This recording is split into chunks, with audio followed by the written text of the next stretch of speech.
Saturday, December the 12th, 1981, by Yishlach. One.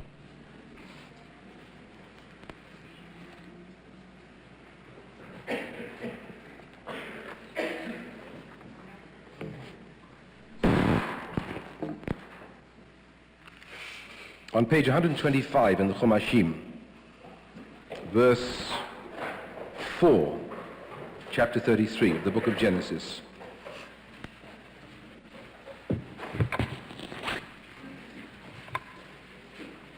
Page 125 in the Chumashim, Genesis chapter 33, verse 4.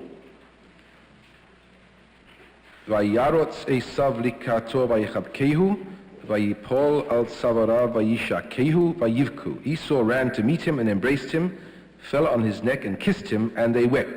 The verb vayishakehu, as you can see, has some dots on the top.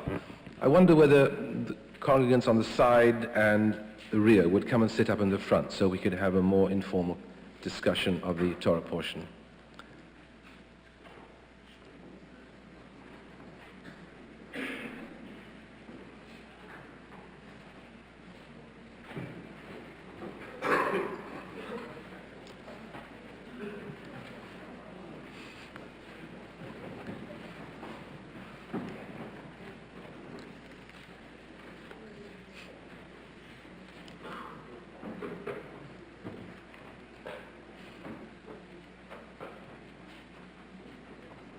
Let me ask you to make an assumption. The assumption is that you have never seen the Bible in your life before. Maybe that's not such an assumption. That you have never read the story of Jacob and Esau before. Maybe that's not an assumption. That you don't know this story intimately. Maybe that's not an assumption. And that you are being asked to evaluate the personalities of the two brothers. Who would you choose to spend a weekend in the Bahamas with? I mean, could we have some response on that one? I mean, if you just forget what we know about Jacob and Esau, we forget what the Jewish tradition has done with Jacob and Esau. Just if you're at college and you were asked to read a novel or a book or a short story, and in that short story was all the material in the Bible from the book of Genesis about Jacob and Esau, and you were asked to evaluate these people and give your opinion of who they were. Yes, Linda? Could you stand? I think your voice will carry better.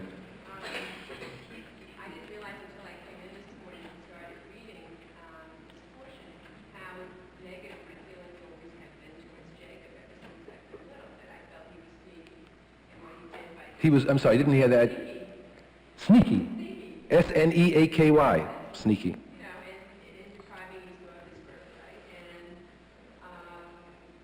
even though it might have been better for the Jewish people and his descendants, I just, really felt very badly about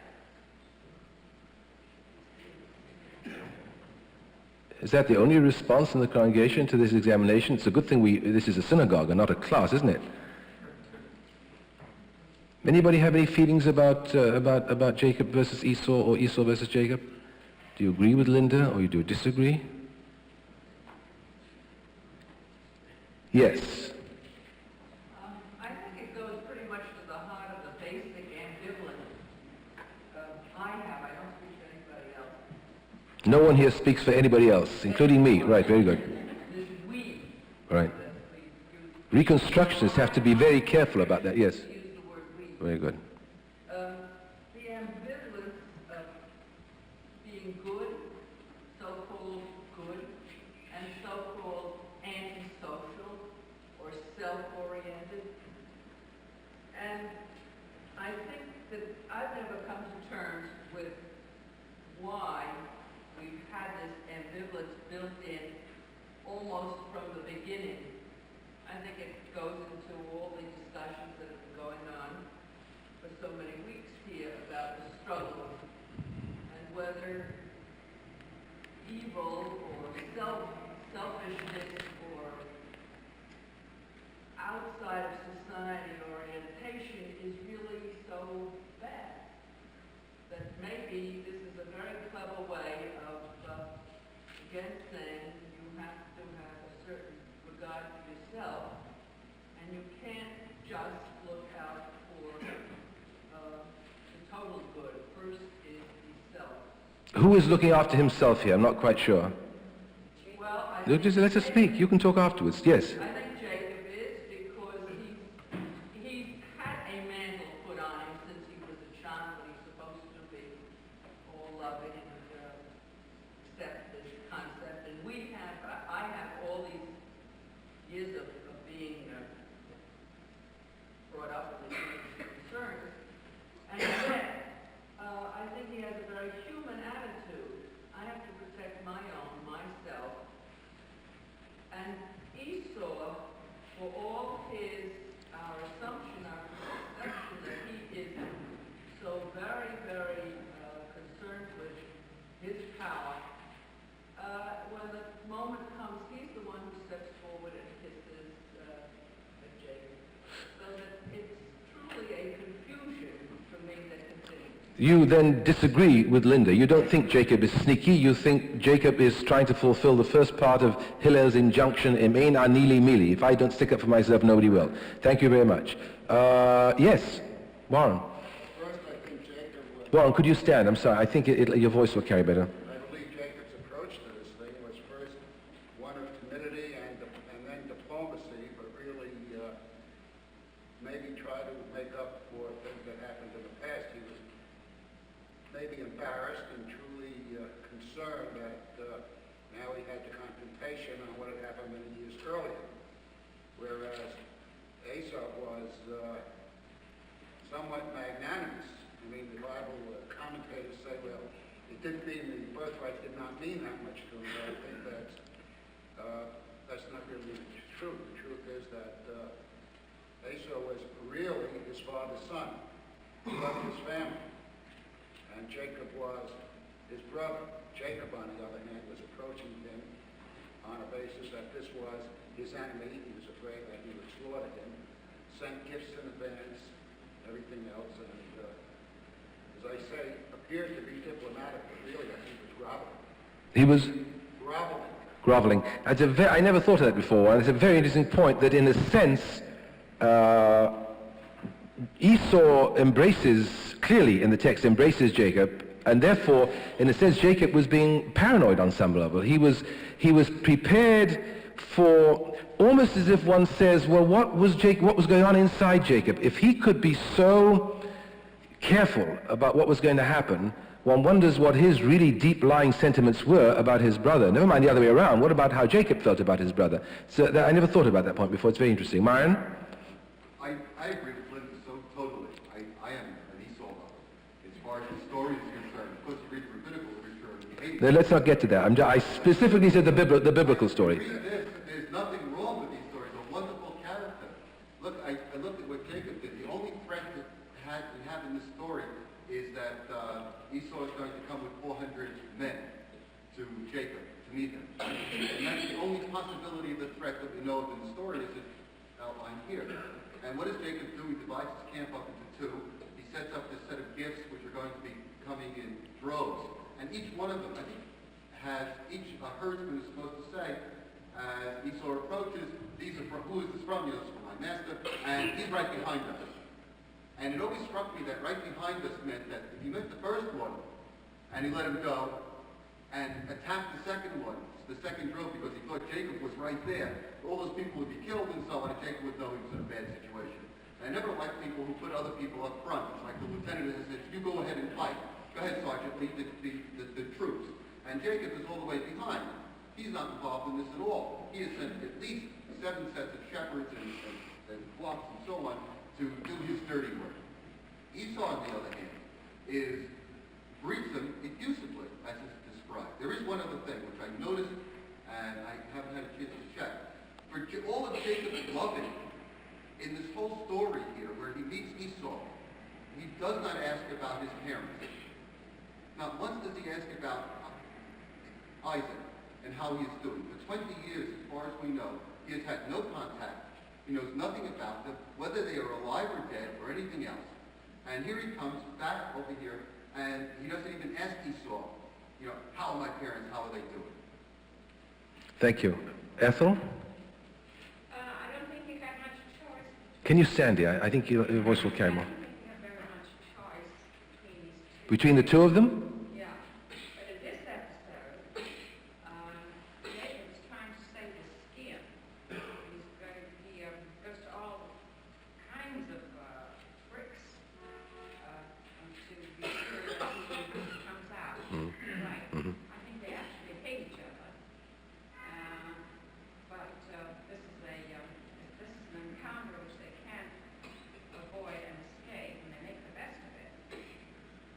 Okay. Yes. I just want to pick up on Esau's 400 men. Now, Jacob got the birthright, and Jacob got the blessing. How does Esau doesn't know that Jacob isn't coming with an army of 400 men to take over the whole thing? Because Jacob got the blessing. Interesting question. We have a lot of problems here, and let me try to simplify them as much as we can. When I asked the question, I was talking exclusively about the biblical narrative. I was not raising the issue of the rabbinic attitude, which is a whole different ballgame. In fact, I've got to say a few words about the difference between the rabbinic and the biblical attitude to clarify the point I'm trying to make. However, before getting there, I have to tell you that although the commentaries don't discuss it anywhere, it is very clear, I think, if you read the story, that you cannot draw a radical distinction between the biblical and the rabbinic. As if to say, in the biblical version, we have real history, as Ranke says, wie es eigentlich gewesen, as it actually was, and that then what the rabbis did was to distort the original story, or to apply to the original story their own paradigms, to straitjacket the original story in terms of their own theology. It seems to me that already in the Bible, the process of distortion, if you want, or reconstruction, if you want, or mythicization or legendization is already taking place, witnessed by the 7 dots on the verb vayishakehu, which I will lose no time in explaining to you means that the rabbi said the reason why the verb vayishakehu, when he kissed him, has 7 dots on the top is because he didn't kiss him, he tried to bite him, or he tried to do some damage to him. And the verb actually means the opposite of what it says. Dr. Hertz gets close to it. In other words, they raise the question of whether this was a real kiss or whether the kiss concealed the actual opposite of what was involved. I think it's a character in one of Walter Scott's novels. A woman who says, let's face it, Esau was a gentleman. What do you make of that comment? Esau was a gentleman. I mean, in reflecting, there was a discussion somewhere, I think one of Walter Scott's novels, about Esau versus Jacob, and this non-Jewish lady says, let's face it, Esau was a gentleman. What is it in this story that appeals to the non-Jew? And why is it an embarrassment to the Jew to read the story of Jacob? Yes, yes, yes. You see, it depends. I'm trying to rethink. I know that in the case of Joseph, when Joseph greeted his brothers, there's another reference to a kiss, which the rabbis, I can't remember exactly what it was. His neck turned into marble, and he almost broke his teeth because he tried to bite him, and a miracle happened. Can anybody in the congregation, what a few rabbis around, help me out in this? Mordecai, do you remember the Midrash on Vayishakehu? I hadn't had a chance to check it out in the original. There is a story where somebody is kissing somebody and the neck turns to marble and the guy almost breaks his teeth because he really tries to bite him and not kiss him. But he ends up kissing him because he can't get his teeth into his neck. This is the kind of a situation we have here. Yes, there's something quintessentially Goyish about Esau. He's a mensch. It reminds me of the chaplaincy I used to do when I was at Oxford, and I told you this story before, but it fits in so perfectly. When the head of the prison once, I was visiting the Jewish prisoners there, and he said to me, Padre, he said, why do you never get Jews in here on clean crimes? And I was puzzled. I said, what do you mean a clean crime? For him, a clean crime was rape, murder, battery, and assault, whereas a dirty crime was embezzling funds or indulging in stock speculations. That was an incredible insight from a man who probably didn't know any Jews at all, lived in a village somewhere outside Oxford and came in every day to do his job as prison warden. I was overwhelmed at this notion that somehow people feel that the kind of Jews don't tend to go in for raping and battery and assault and the more brutal, murderous crimes, but they do tend to go in for certain kinds of things.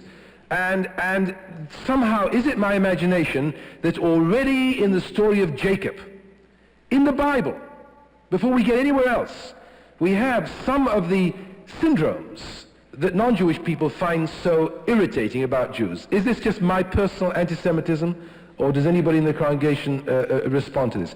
You know, it's a little, huh? We tend to look in on ourselves that way, and we should be careful of that. Of course we should be careful. We should be extremely careful. But nevertheless, I'm asking a question. We have a new breed of Jews who do the creed crimes. That's a whole different ballgame. Linda. I can't resist thinking about the movie Chariots of Fire, which a lot of you have probably seen, and the runner in the movie, the Jewish runner in the movie, has hired a coach, the best coach in the world, to make him the best runner in the world.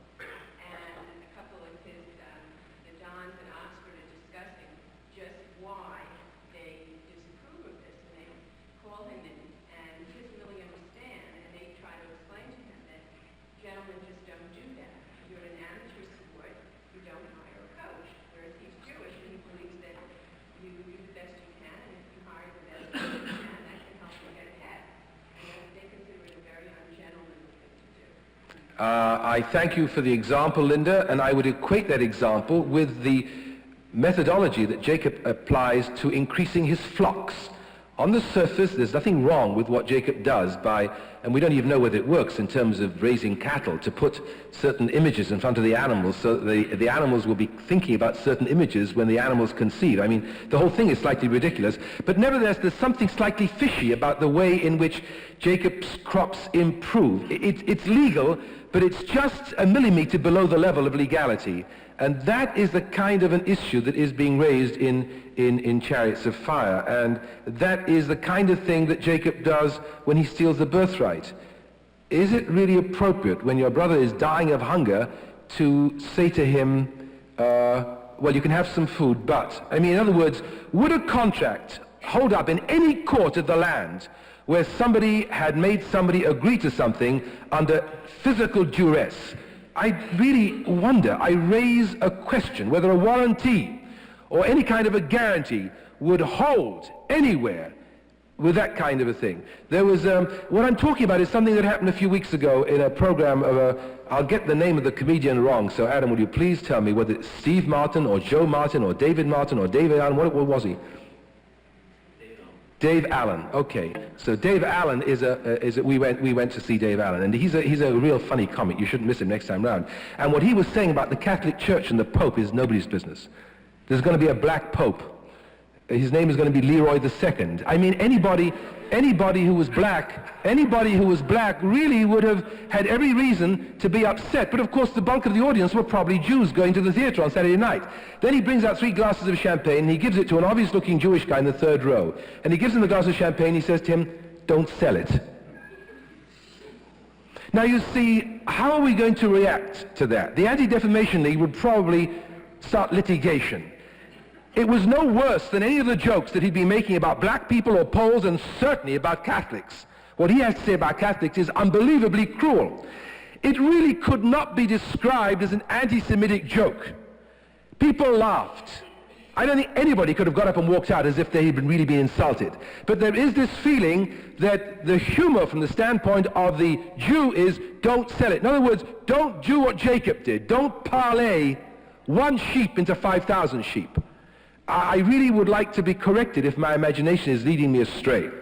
But I think it's very important to realize that already in the Bible we have certain aspects of Jewish traits and Jewish characterology which are a problem, both to us and apparently to others. I was discussing in another connection the 1st chapter of the book of Exodus, in which it says that the Jews were, the Hebrews were becoming a threat to the Egyptians. Look at these people, the Egyptian says. There are so many of them. They're all over the place. They're taking over. What will happen if there's a war? They'll join our enemies and rise up against us. And I said to the group of people we were discussing this with, doesn't this sound like, it almost sounds like, it's almost, you have to rub your eyes and say, this chapter was written at least 3,000 years ago. And the events on which it is based took place at least 300 or 400 years before it could conceivably be written, assuming the Exodus took place in the 13th pre-Christian century. And this was written down in the 10th or the 9th pre-Christian century. What does it sound like? So there was a history major in the group, and he said, look, he says, you can't say that. We know that in Egypt at that time, the 19th dynasty, there was a big problem. Egypt was embarking on an expansionist program. They had many Asiatics living there, and they impressed all the Asiatics into forced labor, and therefore their attitude against the foreigner was not just against the Jew, it was against all the foreigners, and therefore you can't read this chapter as proof that this anti-Semitic syndrome, you've got all the seeds of the protocols of the elders of Zion in that chapter. Well, I'm not so sure. It is true that there were Asiatics in Egypt, and it is true that Pharaoh probably couldn't care less whether they were Jews or non-Jews, as long as they were not Egyptians in terms of his building programs. But the fact, however, is that the Jewish people seized on that syndrome and made it their own, and it became part of their personal history. That somehow, when the Jews come into a certain part of the world, they multiply, they thrive, and they arouse jealousy from people. And people feel that at a pinch, they will not be loyal citizens. That is to say, the question of dual loyalty, whatever the original historical circumstance was, the question of dual loyalty is raised in the first chapter of the book of Exodus, over 3,000 years ago. And that gives me a headache. And the same, of course, is true of Esau and Jacob. Now, we're not going to become anywhere near able to solve this problem. What I want to suggest to you right now is that, and let's move to the rabbinic view, and then you'll see what I meant before when I said already in the Bible, the rabbinic view was already operating. This is ridiculous, of course, because the rabbis did not start to work on the Bible until a much later date, both after the chronological events happened and after these events were transmitted orally or were written down. On any reckoning, even if we assume that the Bible, or rather the 5 books of Moses, came into existence as a separate unit in the 5th pre-Christian century, which is a generally accepted scholarly opinion, the rabbis really didn't start to get to work on Jacob and Esau until the 1st pre-Christian century, about the time of Jesus. So you have 400 years there anyway. Nevertheless, in some curious way, there is evidence that the rabbinic attitude is already in the Bible towards taking two brothers, who are like all brothers, good and bad. Esau isn't a bunch of sweet peas either. He appeals to the well, I don't want to say that eating is a baser instinct. I mean, what's left sometimes beyond a certain age. But I mean, at least he does tend to appeal to certain aspects of the father. Let's put it this way. The rabbinic notion begins to focus more precisely on what the Bible is already about. The rabbis see Esau as a deceitful child who, under the carapace of virtue, asked his father klotz kashas. For example, Daddy, how do we tithe salt? Esau, the frummer. In other words, he goes to his father and asks the question, nobody tithes salt. Salt does not have to be tithed. But Esau is the kind of child who asks the kind of questions of his father, which he's insulting his father. He thinks his father is simple. That his father won't know that after he's asked this question, he goes down to 42nd Street. Or whatever was 42nd Street in the biblical period. In other words, he tries to mislead his father into thinking that he's going to shul and go somewhere else. He's going to yeshiva and he goes somewhere else. And the last question he asks is a question which makes his father turn to Rebecca and say, do you hear that, child? He's even worried about whether he has to tithe the salt that he eats. And he's off to a Chinese restaurant downtown. So you see, this is Esau.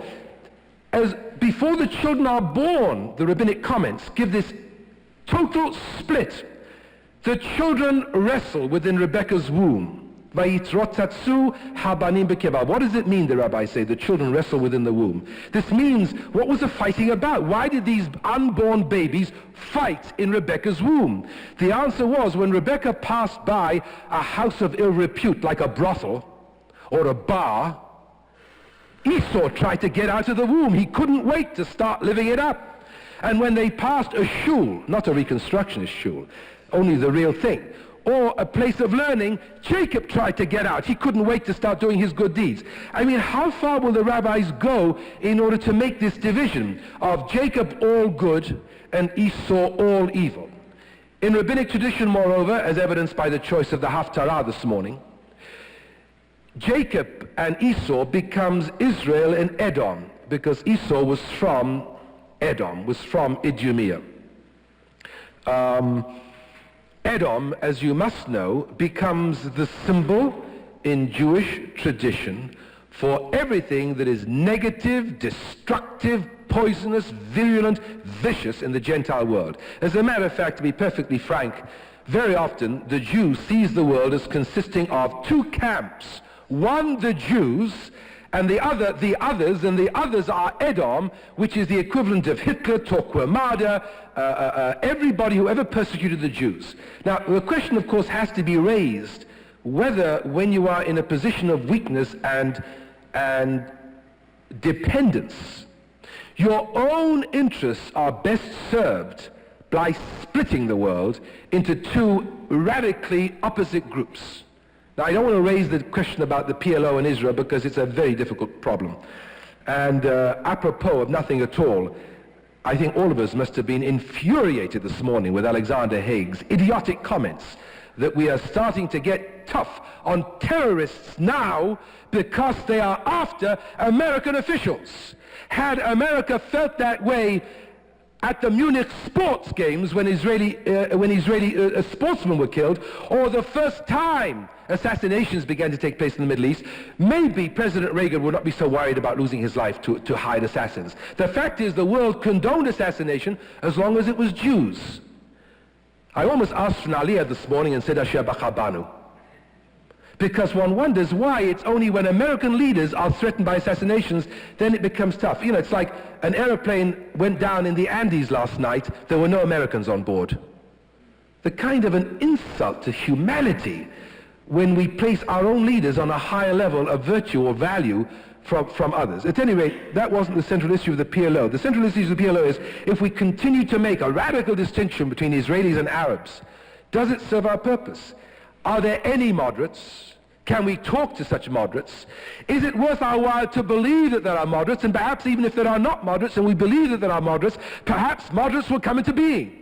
Have you never been in a situation where expecting something to happen, for good or for evil, actually brings about what happens? There's a man called Rappaport who once wrote a book precisely about this issue. I think he calls it operationalism, operational philosophy. That sometimes when you treat a person in a certain way, when you anticipate he will behave in a better way than he in fact intends to behave, you elicit that better behavior from him because he is shamed into a realization that you didn't see the evil in his heart. And by contra, if you behave in a certain way towards somebody the way Jacob did, by groveling and yet by preparing to fight or by sending other people in your place ahead of you, you elicit the opposite. Maybe the reason why there are dots on the Vayishakeu, and he kissed him, because Esau wanted to kiss Jacob, but in actual fact it was Jacob who was behaving like Esau. That he was so suspicious, so ready to jump, so sure that Esau was going to try to kill him, that he actually elicited the 7 dots against Esau's better judgment. The question that I'm raising is whether the way we approach life creates what we anticipate, even though what was not there in store for us. And one wonders why the rabbis took these two stories, and instead of accepting the fact that there was much to be said on both sides, that Jacob wasn't so smart and Esau wasn't so smart, they were both good, they were both evil. Now, of course, the Bible is not a novel, and Midrash is not literary criticism. It has a survival value. Jewish myth is adaptational, and the reason that these characters are sharpened and made into a total black and white opposition focus is because, and we've discussed this so often before, I don't want to dwell too long on it, that Jacob becomes paradigmatic for the Jewish people. It is almost as if the authors of the Bible were saying, and the rabbis too, following them, if we want the Jewish people to survive as a minority diaspora people for thousands of years, without possessing the basic fundaments of survival that most other peoples have, namely an army, a navy, an air force, and a territory, then their attitude towards survival has got to be not necessarily cunning, not necessarily sneaky, but there has to be something in that approach which allows them to carry on against overwhelming odds. And if it includes a certain deviousness if it includes a certain passivity, if it includes a certain amount of groveling, so be it. In fact, that particular Jewish paradigm and syndrome worked right up to the time of Hitler. With Hitler, we had an almost totally insane psychopath who also had at his disposal the technology of a modern state. That was an invincible marriage. There was no way in which the Jews could have coped with this. The question, however, is whether we are going to now assume that this will happen again, or whether we're going to assume that it won't happen again and still try to draw some meaning from the old syndrome. But that wasn't the central purpose of what I wanted to raise this morning. I want to move to another approach to raise rather the question of whether this attempt to make Jacob, it's all in line with the process that's already going on in the Bible. That is to say, in the story of the binding of Isaac, which we already have read, there also the role model of somebody who is prepared to do whatever his Jewish father asks him to do, even though it will lead him to dying, not to hit back, to passively allow himself to be bound on the altar. So it's not simply biblical and rabbinic. In the Bible already, you can see the outlines of the ideal person, the ideal Hebrew, the ideal Israelite, the ideal Jew who is going to survive. Not aggressive, one who does not do clean crimes, one who would sell the glass of champagne. What's wrong with selling a glass of champagne? If you want to control your desire to drink the glass and sell it to somebody else, is it immoral? Is it wicked? It's much more wicked to cut somebody's throat. It's much more wicked to pick somebody's pocket. It's much more wicked to rape somebody. What's wrong with selling something and making a profit on it? Is there a crime in there? No, but if the Jew has to answer when he gets to heaven for every pleasure, what is it, every legitimate pleasure that he could have enjoyed but didn't, maybe there was a reason for saying that, in that we would expect a Jew to give a glass of champagne. That's a very interesting midrash. It's a very interesting midrash, and I can accept it as a. Yeah, you got it from me. That's a very interesting midrash, but I don't quite buy it. I mean, when you step back from that joke, what is the crime? Isn't that how people make a living every day? Instead of enjoying the $100 they've got, they plow it back and go without breakfast and lunch. Isn't that how people make, I mean, isn't that the paradigm, delay in gratification, plowing profits back and not enjoying them now? Isn't the glass of champagne a syndrome of that? Why do we laugh if somebody wants not? As a matter of fact, one sees children doing this. You give them some chocolate and they look at the other brother or the other sister and they want to hold on to that chocolate so they've got some kind of psychic advantage over the other one. Have you ever seen kids trying to hold off eating a bowl of candy in order to try to garner as much power as they can? Yes? I think there's an issue that you're not quite dealing with in selling the glass of champagne. And that is that it's not a glass of champagne that you made, that you went and grew the grapes, you pressed them, and someone gave you a gift. Yeah. Here is something that I made, and this is to show my appreciation for you or my love for you. I give you this champagne to enjoy. And the thing that's comic, the comic rigidity in this stereotypical Jew is that he won't enjoy it, he will sell it. He won't accept a gift, but he has to make a profit on it. You know, I hear what you're saying, but you know, I can see in certain kinds of civilizations, I'm thinking of Ruth Benedict's work on the different traits that different cultures have.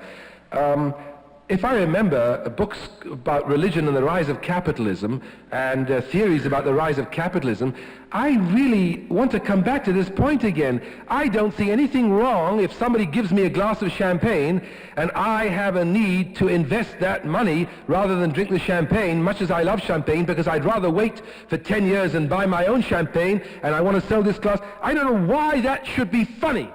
I really don't know why it should be funny. I don't know what's wrong with it. It seems to me that entire commercial industry are built on precisely this problem of selling the glass of champagne. I mean, what is an accident of birth whereby somebody has more business acumen than another? Isn't that a gift from the gods, if not from Dave Allen? I mean, everything is random. You're born in a certain house, your father has more money, you can start off your business with a loan or whatever it is. Everything is random. Everything that we have is basically gifts from the gods. We add what we can to it, but a lot of what we have is a random gift. And as a matter of fact, I think this idea of getting a glass of champagne from the air, as it were, on a Saturday night in the theater is a marvelous metaphor for how I see much of our lives. We don't create most of what we have. The best we can do is to lay off for a while and do what we can with what we have. Who wants to write college papers? Who wants to go to medical school? It's a pain in the neck. But can you delay gratification long enough, both for intellectual and spiritual and fiscal rewards? That's the whole issue, is something like that. And people hate Jews precisely because Jews don't drink the champagne. They do have this terrible, invincible self-control. It's awful. I've seen it in the world of business, and perhaps even worse, I've seen it in the yeshiva. This ability to stay up all night in order to master all the Talmud. So to be spiritual also, but also to be able to hold your own in this very competitive jungle that is the source of Jewish learning. Yes? Yes, would you, I'm sorry, no, the lady behind, I pointed the lady behind you. No, I'm sorry, I'm terribly sorry.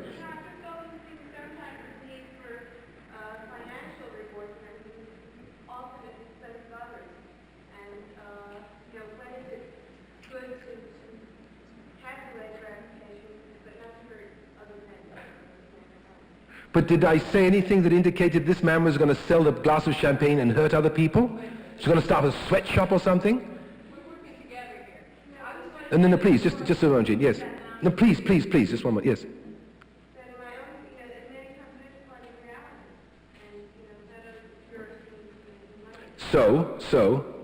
Please follow the argument.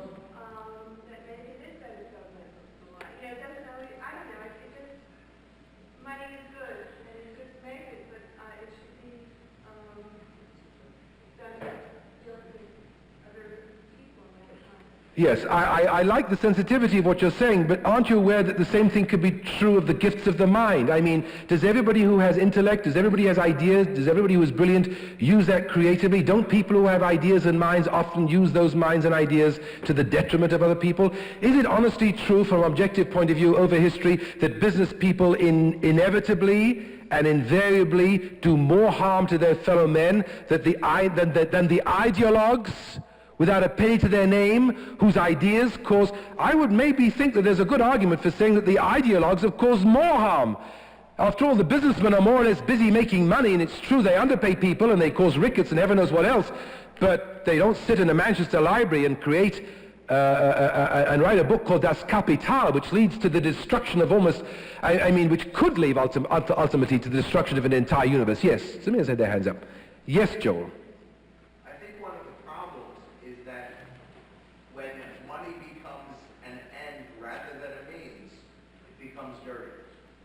What about ideas? Coming back to the warden there, I mean, when you read the theories of capitalism, even then, money doesn't become the end unto itself. What you're talking about is, sure, there's nothing wrong with earning the money in theory, but earning it for what? If you're earning money strictly to earn money, yes, that then becomes its own unworthy. Unworthy. Okay. Do you know what the rabbis say about somebody who learns just for the sake of learning? They call him chamor nosei svarim, a donkey carrying books. Closeted learning. It's interesting because we don't have a concept of closeted learning in Judaism. In Christianity, and I'm not complaining because I understand what Christianity is about in this respect. It's a different approach. There's a cloistered virtue where you just live by yourself and don't get in contact with the world at all. There's no virtue in Jewish life of doing that. Even the mystic has to come out and daven mincha from whatever he's doing, and then make Shabbos and have his chicken soup or whatever. But I'm not sure. People can abuse both of these things. I'm getting lost now. Warren? Alan, I did want to point out that when students are taught the growth of business, like the Middle Ages forward, what they are taught is one of the main factors for business as we know it today is the Protestant ethic of hard work. And then you will get your reward. You must work, you will get your reward. And if it's $1 reward, it's $1 reward, and that's the best thing that could happen to you. Therefore, I think the distinction is, maybe it's what you're trying to say, is that that is inherent in our civilization here in America, in England. However, though, when they talk about a successful Jew, we're back to your dirty crimes again. The Jew is successful not because he put into practice the Protestant ethic, but because he tried some shady way of accomplishing the same thing the way the beginning of this thing Jacob did to build up his flock. Mm-hmm. See, I don't know whether what Jacob did was shady. It seems to me that what Jacob did when he went to work with Laban and... Huh? It wasn't cricket? Why? He was working for his uncle, and he was doing everything he had to do for his uncle, and what he was doing was investing on the side. Was that immoral? No, that's not what he was doing. His uncle said you could have... all the speckled and spotted sheep. So what he did was, thinking maybe his uncle was cute also, but at least his uncle said if there were calves or whatever they were, goat, sheep, born that way, you can have them. So in their natural course of events. But what he did was he changed the natural course of events by putting a third force in, putting the speckled items in front of the... What he did, was that illegal? No, it wasn't illegal. I'm not saying it's illegal. That's the point I am making. It's not illegal, but it's not 100% kosher. It's a little shady. It seems to me that what Jacob was doing was selling his glass of champagne. It seems to me that the so-called Protestant ethic was already there in the book of Genesis. And what I find curious about Dave Allen and the laughter of the audience is that a Jew was being criticized for attempting to live up to the Protestant ethic. It's a curious kind of paradox there. Jennifer? I wanted to get back to, I forgot if it was one of the women over here, what she said about benefiting others. If I'm given a glass of champagne and I drink it, absolutely no one benefits from me. If on the other hand I sell it and say I invest the money and create jobs, then a lot of people benefit. If I give a glass of champagne to another person, that one person benefits momentarily and never benefits again. All right, look, I'm gonna stop. Well, all right, I'll carry this. If I'm given a glass of champagne... Could you stand? I think their voices carry better. It seems to me, I mean, in a way, we're belaboring a trivial example, but perhaps this has to do. If I'm given a glass of champagne and I do not drink it, what I'm doing, and what I don't think anybody mentions, I'm spoiling the party.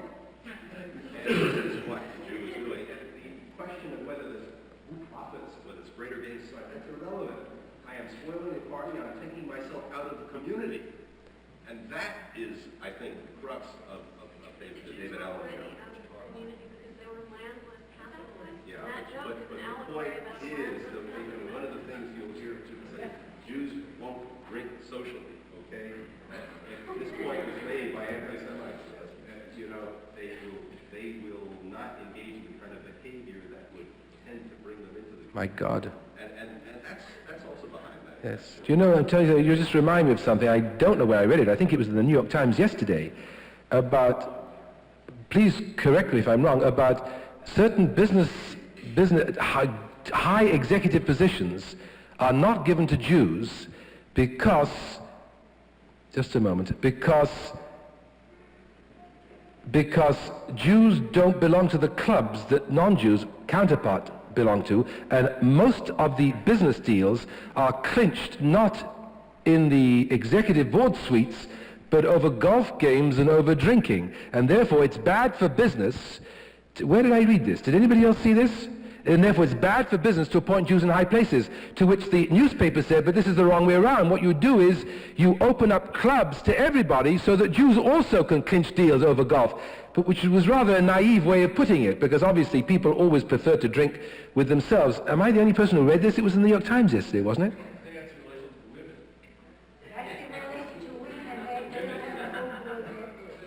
No, what I read was in relation to men. I always remember the distinctions between men and women. At least I think I do. Yes. Something in the campaign, or maybe if I give two illustrations, I see a difference. If I were to earn my salary and some people are going on vacation,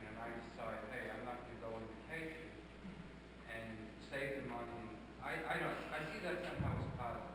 If somebody were to give me, as for sentimental reasons, a beautiful painting, and it really was meant as a personal gift, and then I go on vacation and sell that painting to get the same money, I see something very negative in that. And I somehow see that champagne, something negative. All right. There's a certain feeling. Okay. All right. I think part of the problem is that we're overworking this metaphor. I think one should adopt an attitude, a strict Mordecai Kaplan attitude towards this metaphor and take it seriously, but not literally. Yes? I was just about to say, it strikes me that the discussion indicates more a Rorschach operation on this joke than on the shot of the nice puzzle. The shot of the puzzle is very simple. The champagne could have been a bowl, a vase, anything. The joke is that the Jew turns everything he can into cash as quickly as possible. Andrea? That's the only thing that they were permitted to possess for 2,000 years. Right. Yes, well, yes, except, Andrea, the question I'm raising is, how is it that Jacob behaves the way he does? I thank Warren for correcting me and making it much more clear what that issue was.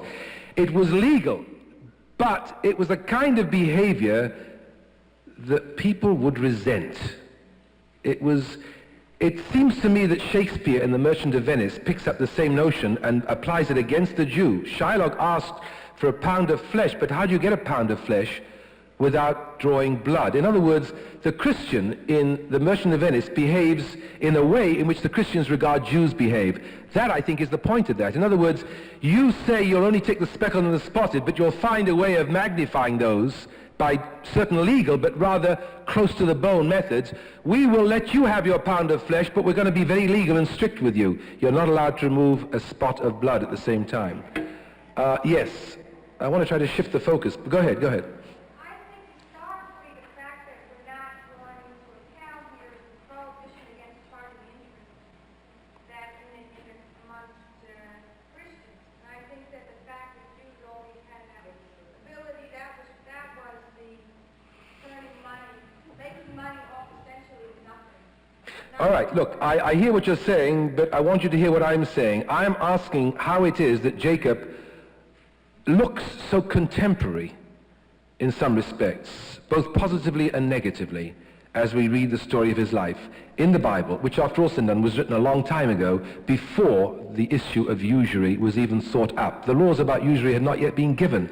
Jews were not moneylenders at this stage. Far from it.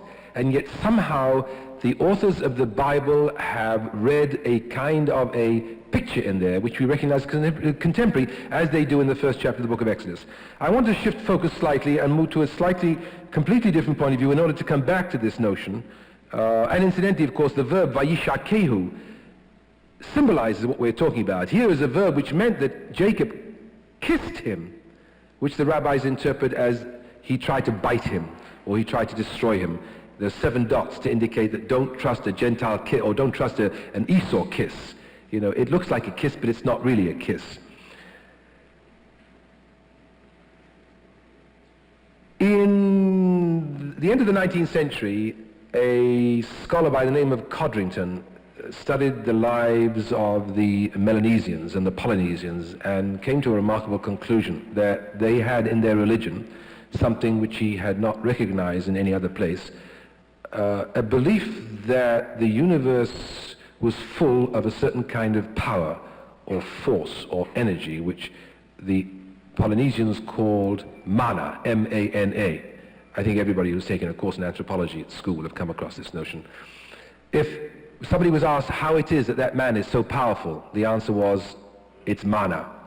How is it that this meal is so delicious? It's mana. How is it that mountain is so majestic? It's mana. How is it that this sunset is so beautiful? It's mana. Now, the question is, how do you translate a word like that into another language? It's very difficult. It's like Jews trying to explain to those for whom Hebrew is not their native language what the word yetzer means, or what the word mitzvah means, or what the word Torah means.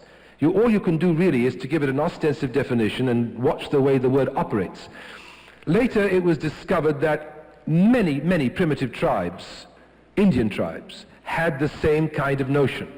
given different names, Wakenda, Orenda, whatever. But that there was this feeling that there was some kind of force or power or energy which gathered itself in a particular dense concentration in connection with various phenomena of life. Modern physics tells exactly the same story, and this presents me with the same kind of puzzle. Namely, how is it that people are able, in the most primitive of societies, who've never heard of Einstein, never heard of the latest developments in physics, nevertheless experience, intuit life in ways which are almost identical with the way in which physicists describe the physical universe today? That the radical distinction between matter and non-matter simply doesn't exist, that rather we have an underlying condition of energy which is intensified in various pockets throughout the universe, and that is what we are referring to in terms of the force or the energy that binds the universe together. Here's another example of the same kind of phenomenon. In a well-organized Jewish home, before a blessing over bread is recited, salt is sprinkled over the bread. The reason why salt is sprinkled over the bread is because in the Bible we read that all sacrifices have to be sprinkled with salt. In turn, this was a polemical reaction against the Canaanite fertility worship, which involved gross exaggeration of sexual features of life, and therefore the two central substitutes that were used on the altar in Canaanite fertility circles were honey and leaven, both of which were believed to symbolize lust, desire, sexuality. In the ancient temple in Palestine, the Hebrews insisted opposite, that only unleavened bread be used in the sanctuary and salt be sprinkled, not honey, over all the sacrifices, davka, as a polemical statement against what the Canaanites were doing. So when the temple was destroyed, the rabbis say that now there is no altar, there is no mizbeach, but the home in every Jewish household where meals are consumed are the mizbeach. It was an image of the father as the high priest, and they have no role for the mother except to be in the kitchen, I gather, and the ministering Levites or whatever, the children around the table. But the table is the mizbeach, and the salt is on the altar. Now, it may interest you to know that the mizbeach is a central feature in the temple, and according to Jewish tradition, the temple was built, as indeed Eretz Yisrael, from the tabur haaretz, the navel of the universe. It's an interesting notion that the universe has a belly button, and it's in Jerusalem. And out of it grew the temple, and central in the temple was the Mizbeach. So what do we have here? We have this notion, which I'm sure many of us will be surprised at accepting, that the Jew is exactly on the same level, theologically speaking, as the Eskimo, and indeed as most other primitives, who believe that the tent pole is the center of the universe. We know that the Babylonians, whose ziggurats we mentioned last week, believed that the gods came down to speak to the stewards on the pointed ziggurat. But among the Eskimos and among other primitive peoples, the tent pole is believed to be the center of the universe. The gods come down that pole and communicate their will to man. Now, of course, you're saying this is ridiculous. How can every Jewish table in every Jewish home, having salt on it, be the center of the universe? Even symbolically, how can you have more than one central point? How can every Eskimo, against all the evidence to the contrary, believe that his tent pole is central? Or, if you want to go to a more sophisticated religion, how could the Egyptians all believe that each temple dedicated to Osiris was actually the place where Osiris was buried? Even though Osiris, according to one version, was split into 12 pieces by his brother Seth, there were more than 12 temples in Egypt dedicated, and how could each one of them be the center? The very curious thing, that one of the most current and most respectable theories of the origin of the cosmos is a view which maintains that the universe is in a condition of expanding, and that therefore, from a strictly physical point of view, I'm not talking about rabbis right now, there's a perfectly respectable perspective which from a physicist's point of view maintains that there is no such thing as a central point in the universe, or rather, every point may be regarded as central from a certain point of view. Now, how do we get to that? I mean, doesn't it rather perplex us? How is it that a notion which is so primitive, it's maintained in cultures that could never have known about what we know now about modern physics? The notion that symbolically the mizbeach, or the table, or the tent pole, or the ziggurat, or the temple is the actual center. So you have millions of centers. There is a center wherever there are people who are prepared to say this is a center. And that the universe is so constructed in this way, doesn't it worry you? It shouldn't. See, it's curious that the two theories about the universe that seem to be dominant today are one which maintains that everything began in a big explosion, a big bang, and therefore everybody is central, because if everything is expanding, then there's no such thing as a central point. Wherever you are in the universe, everything is expanding at the same rate, at the same distances from where you are. So there's no way in which you can say this is central. Everything is central, depending where you are. Doesn't it sound very much like the most primitive modes in which we experience human life? That is to say, every one of us begins our lives believing that not just we're a member of the chosen people, but we're the chosen one. That is to say, metaphorically speaking, there's the tent pole. What I'm saying is that we are sort of, whether we like it or not, the reason why modern physics and ancient mythology arrive at the same conclusion is not because modern physics in some strange way demonstrates that the ancient intuitions were correct. This is what Orthodox Jews look for when they try to find some kind of an endorsement of the Bible in modern theories. It's not that the modern theories endorse the ancient, it is that whether we are ancient primitive man or modern man, because of the very essence of being human beings, there are only a limited number of paradigms with which we can experience anything. And if we keep on finding the message of centrality in the cosmos, diffuse centrality, it's because that's what we want, that's what we're looking for. We develop mathematics and we are wondering why we understand so much about the universe. We don't understand so much about the universe, we only understand the mathematical properties of the universe. But we think we know everything about the universe because mathematics is about the only language we have with which to explore the universe. And it seems to me that this phenomenon, whereby a lot of the problems that seem to relate modern insights to ancient insights, how come modern physics seems to have a concept of mana? Because each one of us, when we were very small, went through a period when the universe was our oyster. All we had to do was to make a geschrei and Mama came running. All we had to do was to burp and Mama came running. All we had to do was to move one eyelid and Mama came running. We had this primordial belief that we were not here and the universe was there. We were the universe itself. It was all alive. And it all served our needs.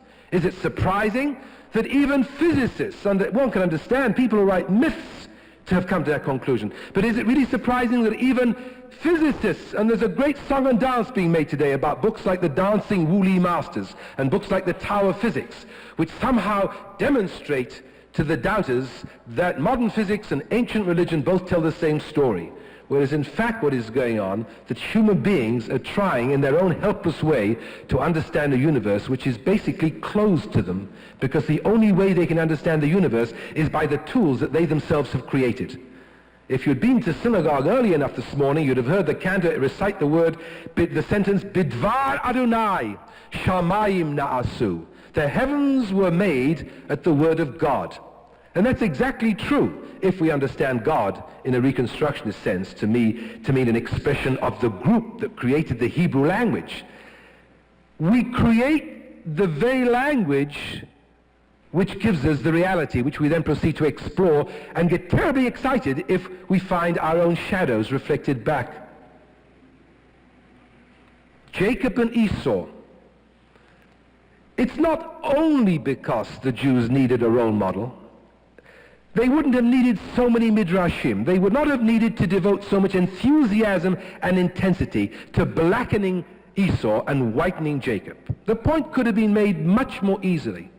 What really is deep down under this, and therefore, unless we are aware of it, vitiates all the discussion about Jacob and Esau and Jews and Gentiles, is a very deep-seated need on the part of every one of us, because of what we go through as children, to see the world either as Jacob or as Esau. And this is one of the most dangerous bifurcations that human beings are capable of.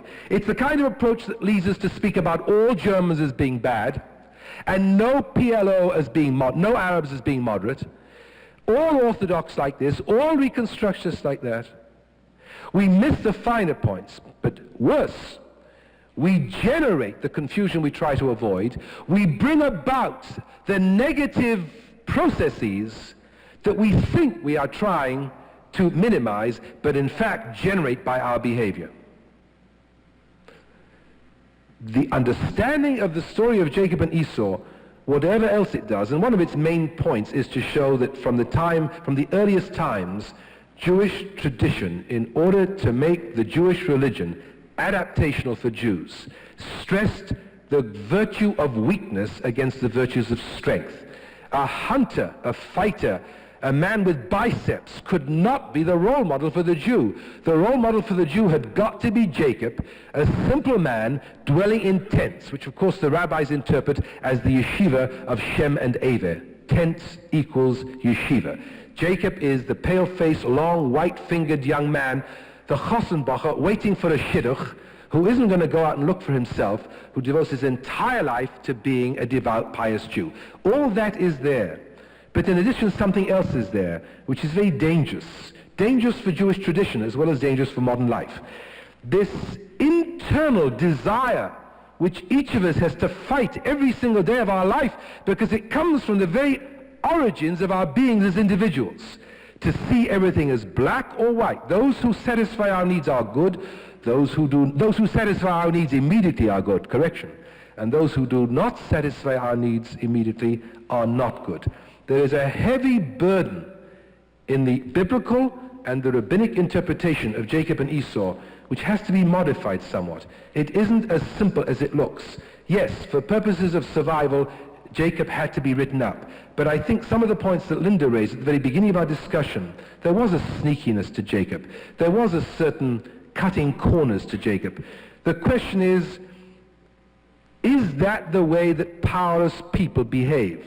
It's a form of passive aggression, maybe one would say. You go as far as you can. You know you can't get up and demand it, so you're determined to get it anyway. But that is another topic. The central theme that I wanted to draw your attention to this morning was that it's not simply the rabbinical approach and the biblical approach.